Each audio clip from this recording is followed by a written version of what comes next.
lakes and the cold and the wind and the forecast, but in Orlando, it's probably 72 and sunny where the winter meetings are going on. I keep calling them the general managers' meetings, the owners' meetings. Luke Jones joins us now. Why don't we just call it the Manny Machado swap meet, if that's what it turns out to be, because certainly it dominated the news all day Tuesday. I'm sure it'll dominate the news until the owners' meetings are over, until such point where there is a bigger star on the marketplace than Manny Machado. But, Luke, the one thing that's very, very clear, I think, to anyone looking at this is, first off, the Orioles never do this. Secondly, Duquette can say he's peddling anything, but it's got to go to the old man's desk, and who knows? I mean, we've witnessed this for 25 years. It's one of the most dysfunctional organizations in modern sports history, quite frankly, in how it operates, how it operates in regard to trades and in regard to medical reports and all the complications that would probably make someone on the other side of the fence itch a little bit for dealing for Manny Machado for essentially 6 months.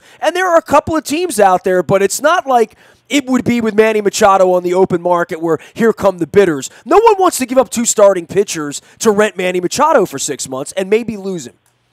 Well, it depends how desperate a team is. I don't think this is a case where there's no market for him. I think it's a matter of what are your expectations for that market. I think, first of all, I don't understand the concept of just saying we want 2 young, controllable starting pitchers. What you should want is the best possible deal that's out there. If a team wants to give their best position prospect and another solid pitching prospect, that might be the best deal, and that might be a pretty good deal, and you take it then. You know, I don't understand this idea. I mean, what are you trying to accomplish here by just saying 2 starting pitchers? Are you trying to have it both ways and say you're going to try to be competitive in 2018? That doesn't make any sense. You have to be all in on this. If you're going to trade Manny Machado, who is your best player, then you need to be thinking about the big picture here, the long term, not 2018. You're trying to think about 2019 and beyond there. Well, the most dysfunctional part about this, to interrupt you at this point, is who is making the decision here? You know, Dan Duquette and Buck Showalter are running an organization that they probably won't be a part of this time next year. They're going to make the decisions for 20 and 21 and 22. Or is it going to be Peter Angelos, who famously on a tape with me 20 years ago talked about Chris Widger? This Widger guy, I don't know. Can you imagine Duquette trying to go into Angelos and saying, here are these 5 prospects the Yankees or the Cardinals are offering us, some guy from Bemidji who's a pitcher at high, low A, or whatever it is, that Angelos would be the guy saying, yeah, that's a good idea. Let's go get this 22-year-old kid from Dartmouth or from Cal Fullerton. Or, if Duquette is the guy making the deal, it's dysfunctional to begin with because Duquette is not a long-term guy here. Duquette's a guy that tried to go out the side door 2 years ago. So from Jump Street, this thing is a little weird, and I would think that most other general managers in the sport know that dealing with Dan Duquette, you're not really dealing with the final decision maker here, you know? Right, and let's even take a step back even. And we talked about this at the trade deadline. We talked about this last offseason. The fact that you have a lame duck general manager, whether Dan Duquette's going to whether he would make the right decision or not, I don't like the idea of a lame duck general manager facilitating this. I mean, this is a franchise-altering situation. Even putting aside the Peter factor, just in general, a general manager who is no longer invested in this club than Manny Machado is at this point through next season contractually. What's his incentive to do what's best for the Orioles for 2019 and beyond? It's really a case of just short-sightedness, and that's really what this is all about. The Orioles knew Manny Machado was becoming a free agent after this coming season. They've known that for a long time. Dan Duquette confirmed to reporters at the winter meetings on Tuesday that they haven't seriously engaged in any contract talks for a couple years. So if that's the case, why are you just now talking about trading him? I mean, we talked about this last winter. I mean, the Orioles could have been in a position to fetch a much larger return and probably would have had a much larger body of teams that are going to pursue him or be interested in trading for his services. They would have gotten a Moncada kind of player. They would have gotten one of the gems had they dealt him land. They would have gotten a player of similar stature to him. Really, stature, I should say. Well, they would have gotten more He's than not getting that. stature. I mean, if you're talking about 2 years of Manny Machado, you probably would have gotten a Moncada plus a couple other really good-looking prospects. So that's ancient history at this point. We can certainly bemoan that point. That's fair. We've talked about it. I've called it organizational malpractice over the last year or so. I like to prefer to malfeasance. It's more of a legal term. But the reality is, at this point, I guess the one good thing you like about this is that they're actually listening, because I'll be honest, I wasn't sure they'd even listen this offseason. I assumed they would go into the season because they've talked about adding starting pitching and making one more run with this core group of pending free agents. And I thought, if anything, he'd be traded maybe at the trade deadline, and you're looking at an even further diminished return. So now that doesn't mean he's going to be traded this week. As you know, this organization does not function swiftly, and even a potential trade does have to go to Peter Angelos, and as you alluded to, we know how that typically goes. But I guess if you're an Orioles fan thinking about the big picture, the fact that they're talking about trading Manny Machado in mid-December gives you hope that a deal could get done at some point here before the start of the season, or at the very worst, at the trade deadline, and you hope that it doesn't, that it's not just a bunch of smoke and he ultimately is leaving a year from now and the Orioles are getting an insignificant draft pick. But it's complicated. This is, you really have to take a look at who this makes sense for exactly. Well, it's chess. It's not checkers. Like, literally, when it comes to the long-term everything for the organization, this is going to outlast. If this deal goes well, it'll outlast Buck. It'll outlast Duquette. It'll probably outlast Angelos at this point, because we're talking about something over the next 5 to 7 years that if you get another Jonathan Scope type of player, if you get another Chris Tillman type of pitcher, if you get another Adam Jones type of player, let's bring Andy MacPhail back to orchestrate this deal. I would have a little bit more confidence if that were the case. Matter of fact, MacPhail was the first guy, his name popped up, Phillies renting Machado. That's hilarious. Why would they rent Machado in a year when they can't win? It doesn't even make any sense. Unless there was like a 72-hour window for the Phillies to give Machado $290 million or whatever that number would be, Right. And that's what makes this complicated. You have teams like the Phillies or Atlanta who, frankly, have a lot of prospects and would be teams that you would like to deal with. Why? Because they're not in the American League East, ideally. But you have to try to target those teams that, one, obviously have the minor league system, the prospects that are going to be attractive enough that you hope they're on the cusp of winning or are already a winning team and trying to put themselves over the hump. And two, it's got to be a team that's bold enough to be able to survive the possibility of not signing him, but also have the financial means to want to sign him to hope that you get it done. And I'm sorry, you kind of think about that at face value, those two factors. The teams that jump out very quickly are who? The Yankees and the Red Sox, and maybe a couple others you could throw into that mix. But that's why you have a lot of uneasiness about this, because how are the Orioles going to proceed? I know Buster Olney threw a tweet out on Tuesday evening about the fact that the Yankees have engaged, and obviously alluded to the fact that it would appear very unlikely, but said the Orioles would at least listen. Again, I'll believe that when I see it, of the Orioles trading Manny Machado to the Yankees. I know a lot of fans would go nuclear about that, but wouldn't you rather pluck a couple good prospects away from them for Machado rather than him potentially signing there for nothing 10, 11, 12 months from now? So it's really delicate. I think the one thing here is you have to wait to see how this develops. I don't think you should just take the first deal. I don't think that it's that dire to trade Manny Machado, because I think you could make a deal in January, February. You can make a deal in April, for goodness sake.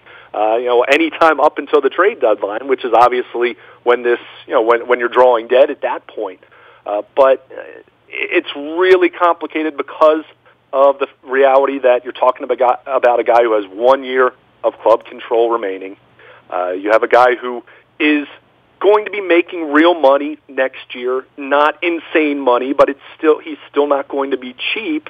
And you have teams who, if you're talking about major league ready prospects or guys that are really close, I mean, those are valuable players. Those are valuable commodities. And even let's just go back to what the Orioles allegedly want to get.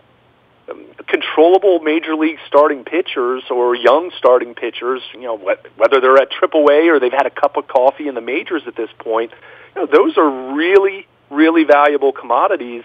And that compared to 1 year of Manny Machado, as great of a player as he is, boy, you got to be looking at a team that really feels that they have it all ready to win a World Series, and they're that one superstar away. And trying to identify what teams are willing to do that, that's tough. On the flip side, I guess if you're a team that's saying, okay, we know Manny Machado is going to be a free agent, but do we think by acquiring him this year, either we can get a deal done this offseason, or we think we can put on a full court press for the next 9-10 months, sell him on our city, and then understand, we're going to back up the Brinks truck and give him $350 million. Are there teams out there? There might be a couple who have that kind of line of thinking, but it's really complicated. And again, given how the Orioles operate and move slowly on just about anything,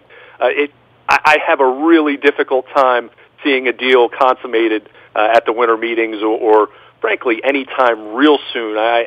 My gut tells me this is going to be something that plays out for a while. And your point about Andy MacPhail, as soon as I heard the Phillies being mentioned, all I could think of, man, Andy MacPhail fleeced a couple teams while he was here in Baltimore. Say what you want about his, about the win-loss record and free agent signings, but we all know the couple trades that he made that really helped out and set up this organization for a long time. So I don't know. Well, let me back up on something here, because you said something about dealing him into division, and I think that's stupid baseball fan talk for me, having watched this for 40 years. Go deal with the Yankees and fleece the Yankees. Go take 2 of their pitchers, take 2 of their hitters, and come back 3 years from now with 3 of those 4 players into Yankee Stadium in September and kick their ass in 2020 or 21. That's the way it works. That's the way it worked in 1976. This whole notion that you can't deal with the Yankees because they might come back and beat you, they're going to sign him next year anyway if they want to, or Harper, or whomever they want. I mean, they have the money to do that. So fine, let them be the ones to pay Manny Machado $34 million a year if you're not going to do it. Go get some prospects. Don't be a coward. Go fleece them. To me, that is the ideology of a baseball coward, to say, ooh, I'm afraid of the Yankees. They might come in and make a better deal. I mean, that's ridiculous to me. It really is. Well, but at the same time, that is an old school way of thinking, though. I mean, there were teams that have done that for a long time. I mean, I'm not. By the way, I agree with you. I'm not saying I wouldn't deal with the Yankees. I'm just saying what the reaction is. Do they have a pitcher we can use? Then I want to talk to them. How about that? Right? I don't. Like I said, I think they need to not be saying, well, we want 2 starting pitchers, because what are those 2 starting pitchers? Are you talking about 2 guys that are major league ready but have really limited ceilings, and you're just doing that because you want to save some face in 2018? That's a terrible way to approach. I want the best possible deal. So in other words, you don't want a Bud Norris and a Tommy Hunter in return. Exactly. And that's what concerns me. And they were fine guys, but they're not the value you're looking for from Machado. They're not changing anything about the course of your franchise in 2019 and beyond. I mean, there is a way to do this that, yes, if you trade Manny Machado, you're conceding that you can't win in 2018. And guess what? Short of the Orioles going out and signing Alex Cobb and Lance Lynn, and even then, I'm still not sure they're at a point now when you consider the strength of the Yankees, who have only gotten stronger with the Giancarlo Stanton signing, when you consider where the Red Sox have trended the last couple of years, I don't even know if that's enough. Even if you go out and sign 2 above-average starting pitchers, which is what Cobb and Lynn are, I'm not sure that's enough. So you're in a situation where in the poker world they call that drawing dead, where you might be going for a straight or a flush, but if your opponent has a full house, you're drawing dead. And I kind of feel that's where the Orioles stand at this point in time. They've had a nice run here with this core, but I just don't think they're going to be able to acquire enough pitching. And don't tell me about trades. Yeah, you can go out and trade a spare part or two in your minor league system, and you know what you're going to get? The next Giovanni Gallardo. You're going to get the next Wade Miley. You're not going to get anyone that's going to move the meter unless you trade Austin Hayes or trade Chance Sisco, and I don't think you want to do that at this point because, again, how much more are you really improving your chances to win in 2018? So I think you need to be looking at dealing Machado with a completely open mind to say, we want the best possible deal. Now, if a team wants to give you two young starting pitchers that have really nice upside but are maybe another year away from the major leagues, then great. If that's the best deal you can get and you feel good about that deal and you like those prospects, pull the trigger. I have no problem with that. But my point is, I don't like this idea of trying to pigeonhole yourself into saying, well, we're only going to accept two young, controllable starting pitchers, because what if a team gives you one of the best positional prospects in baseball for Manny Machado? What, you're going to turn your nose up at that because you need pitching for this coming season? Please, you need to be thinking about the next 5 or 6 years if you're dealing Manny Machado here over the off season. And you can be patient within the course of the off season. You don't have to take a deal immediately. No one's saying you need to consummate a deal by the end of the winter meetings this week, but it really, I think you need to be open-minded to any package, and I think you need to be open-minded to engaging in talks with any team, including the Yankees or the Red Sox, because you need to be thinking about yourself in this context. You can't just be thinking about, oh, you're worried about strengthening the Yankees. Well, the Yankees are already way better than you. The Red Sox are already way better than you, and as you pointed out, and as everyone knows, either one of those teams, if they want to make their number one priority over the next 12 months to acquire Manny Machado, they can just back up the truck and give them $400 million 11 months from now. So I don't think that should whatsoever be the driving force because, if either one of those teams are hell-bent on getting him, there's a really reasonable chance that they're going to get him 11 months from now, and you're going to be talking about him being in their lineup anyway, so why not grab a couple prospects who can help set you up for a better 2019 and beyond. He is Luke Jones. He is Baltimore Luke out on Twitter and Luke at WNST.net. We were monitoring and staying up late with the winter meetings.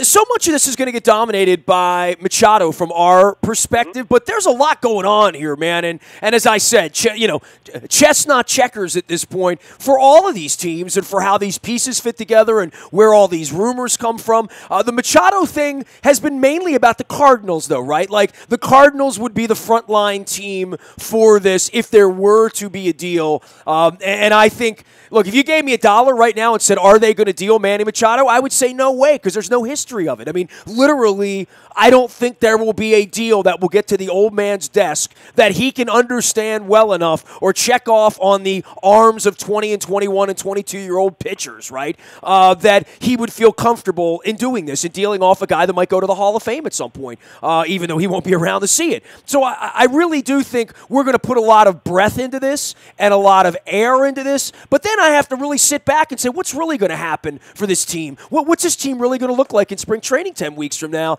And whether Zach Britton's going to be a part of it, which is a much bigger part of them deal. I mean, that's a guy that I really think they're going to deal, like, for real. I mean, we're not talking about it because Machado's taking up all the oxygen, and then there's the Brad Brock thing, and there's the Adam Jones thing, and more than that, any astute baseball fan, and I begin to think there are very few of them left for me to converse with. The real story here is Duquette and Buck Showalter in this offseason for the Orioles. If you're talking about the direction of the franchise, because we can speculate all we want about where Adam Jones is going to be next year and where Manny Machado is going to be next year, they have to go play baseball in March. They have to go out and play 162 games, and somebody's got to pitch, and if they're going to deal Britton off, they have to get something back for that. There's so many questions about this franchise that if they were covered in a real way, if they were a New York franchise, this place would get ripped apart right now if they had an angry fan base about this. But I think the fan base here is pretty quelled over the last 4 or 5 years of making the playoffs and being competitive and having Buck and having some really good baseball players around here.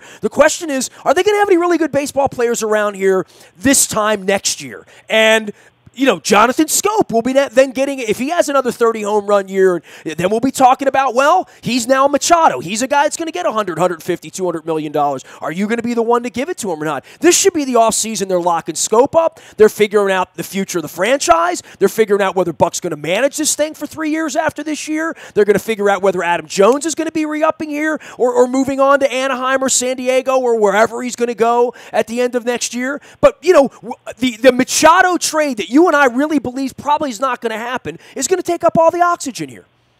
Yeah, and that's the disconcerting part of this. I mean, to what you just said, if Manny Machado's dealt, then nothing else about what's going to be on the field this coming season really matters other than are you going to do what you should do and then trade Zach Britton and look to trade Brad Brock and have the difficult conversation with Adam Jones to say, and that's not to say you couldn't re-sign Adam Jones under that situation. I mean, it's not as though you necessarily going to gut the entire franchise, but you have to have a tough talk with Adam. And Adam Jones is a smart individual. He's going to see if you trade Manny Machado and Zach Britton, what that's going to mean for this team, at least for the next year or two. Even if you pull off really good returns for those guys, you're not going to be very good in 2018, probably still not going to be very good in 2019. You'd probably be looking at 2020, and then you're talking about a 35-year-old Adam Jones at that point. So, it really needs to be a case of if you are going to trade Machado, then your focus does need to change. It does need to be looking toward the future. And we've already said it, the fact that you have a lame duck general manager facilitating this, even if ultimately Peter Angelos is the one that's going to okay any potential trade for Machado, it's insane because what's Dan Duquette's motivation to set the Orioles up better for 2019 and beyond? There really isn't any other than if he can pull off a trade that has a really good-looking return on paper, that would help him from a perception standpoint to say, wow, look at what this guy got from Manny Machado a year away from free agency. That's about the only motivation for him whatsoever, assuming he's not going to be with this club after next season. And I don't think there's any indication to think that he's going to be with this club after next season. So that's the most concerning part of all of this. I've said that all along, way more than Manny Machado or Zach Britton or Adam Jones or Brad Brock or even Jonathan Scope, or go down the list of Kevin Gausman and Dylan Bundy in a few years. I mean, you can talk about all these different commodities, but the man that's supposed to be your architect for building all of this is working under a contract that expires in less than a year. That's insane. We've said this conversation should have taken place last offseason or at the very least in the middle of last season to know if Dan Duquette's going to be your guy, then re-sign him, then extend him. If he's not going to be your guy, then he shouldn't be making the decisions anymore. So that part of it is just so troubling, but you're right. I mean, what the fear here is that the Machado thing lingers on so long that it interferes with your ability to do other things. And I guess from a standpoint of if you've decided that trading him is your best course of action, then you shouldn't really be worried about fielding a competitive club in 2018 because it's not realistic.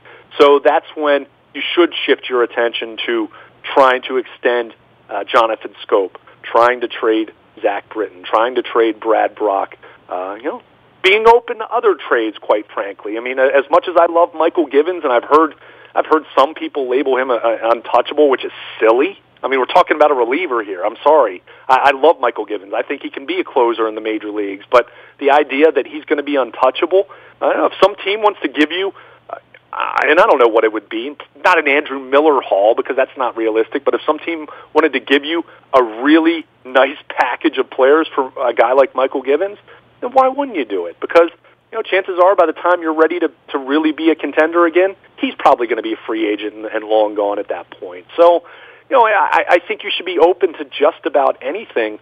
If you're going to trade Manny Machado, you should be open to moving just about anyone else, and you should really, you can't do this thing halfway. I think the worst thing they could do, and this goes back to what I said about the pitchers, is to trade Manny Machado and still try to kind of sort of field a competitive team for 2018. I just think that's so counterproductive to what they need to be thinking about in the big picture, that if you're going to trade Manny Machado, don't stop there. Trade Britton, trade Brock, have a really difficult talk with Adam Jones and decide what he wants to do and what you want to do on that front, and really start thinking about 2020, 2021, 2022. Because, if you do this, if you execute this properly, there's no reason why you can't be back in a position competing for a wild card again a couple years from now, and really open up a nice window for yourself, say 3 or 4 years from now. I mean, that's... Well, the first part that gives me, full pause to say that it's dysfunctional is that Duquette's down there the one orchestrating this, right? Sure. Like, just the fact that he's there means the whole thing's fouled up. Oh, no doubt. With a capital F, by the way. Well, how about the fact that you've known that Manny Machado is going to be a free agent? I mean, this isn't anything that jumped up on them. They've known this all along. And Duquette confirmed Tuesday that they haven't engaged in any extension talks in a couple years. Now, perhaps that's a product of Machado's side saying, you know what, you can give us any amount of money, we're not going to extend. We're going to hit the market. Manny, privately, Manny doesn't want to play here. I don't want to be here, right, exactly. And I don't know if that's the case. I don't think Manny Machado has been miserable in Baltimore or hasn't enjoyed it. But I do think he has some stars in his eyes when he gets off the bus at Yankee Stadium or at Wrigley Field or at Dodger Stadium, or Miami, quite frankly. The cheaters down there now. I mean, they've cleared all that money out. Why not give that money to Machado instead of Stanton, which might be the idea, right? Yeah, and I've thought that as soon as the talk started about Giancarlo Stanton being traded, that's immediately what I thought of. Now, when you look at how Jeter and the new ownership group is proceeding, it appears that they're trying to gut that thing to a ridiculous level. I mean, looks like they're going to trade some others, the other young players that they have on that team. So I'm not sure how attractive that would look to Manny Machado, but I think there are certainly teams and cities that would be appealing to him on top of getting the money. I mean, let's not make this anything less than what it's primarily about. It's money, and that's fine. This is his livelihood. This is his chance to set up his the next 3 or 4 generations of the Machado family by getting a $350 million contract. So I don't fault him for that, but short of that kind of a dialogue, if it hasn't been that, and he's been open, his side's been open to talking, then what have the Orioles been doing the last year or two? And if they had no intentions of engaging in extension talks, why weren't they trying to trade him last year when you could have really set yourself up for a much swifter kind of a rebuild than what you're facing now? So, ultimately, and it's funny, I was kind of talking about this, with a friend of mine who's a fan who kind of pays attention to these kind of things, and the time, with hindsight being 2020, the time to have tried to extend Manny Machado was right after he had his second knee surgery. Now, it would have been risky. Knowing how the Orioles proceed, certainly with medicals, it would have been unlikely. But from a standpoint, unlikely. Well, more unlikely than unlikely, but okay. I mean, I hear what you're saying, but giving Machado $200 million with 2 bad knees was something the old man wasn't going to do. You're not giving him $200 million at that point. You're talking about a guy at that point who's 4 years away from free agency. What you could have done is given him a 6 or 7 year deal. And the Rays have done this with guys like Longoria. And you could have bought out 2 or 3 years of free agency, and you would have been talking about having Machado through 2020. My point is, the time to realistically try to work out an extension for him that wasn't going to be a record-setting contract, that came and went a long time ago. Again, you're talking about a time where you could have gotten him for a 6-year deal for, I don't know, $100 million, something like that. At that point in time, you might have been able to do that, but obviously that time, that's 3 years ago. That's ancient history.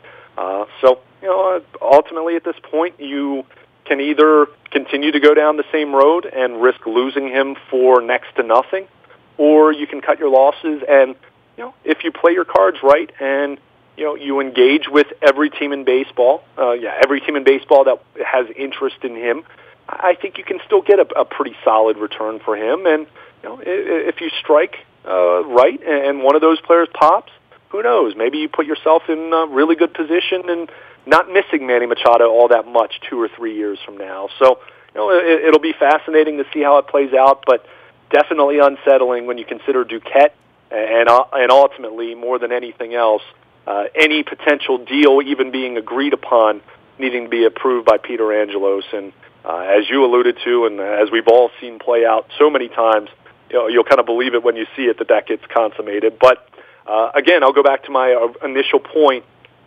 I didn't expect the Orioles to do this much this offseason with Machado. So the fact that they are listening now in mid-December does give you hope that a deal could get done at some point, and we're not just talking about Machado walking out the door at the end of September and riding off into the sunset, and the Orioles left with an inconsequential draft pick and nothing else in their hands.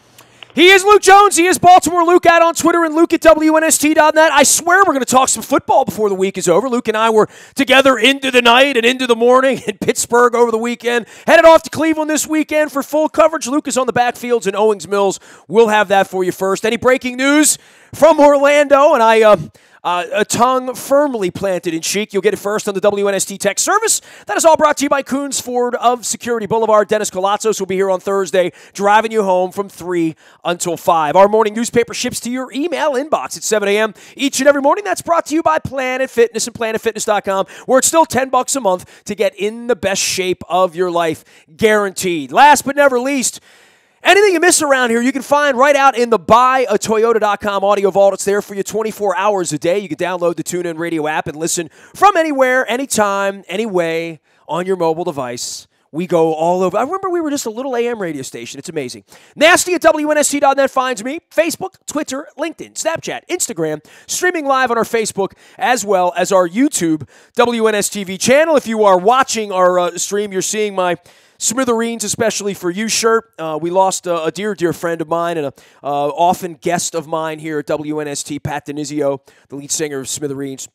We lost him at the age of 62 in the overnight on Tuesday night. So a tip of the cap and officially in a lonely place today without my pal Pat from the Smithereens. I just want to pay a little tribute to him while I get the opportunity to do that. We are WNST.net, AM 1570 and WNST Towson, Baltimore, and we never stop talking Baltimore sports.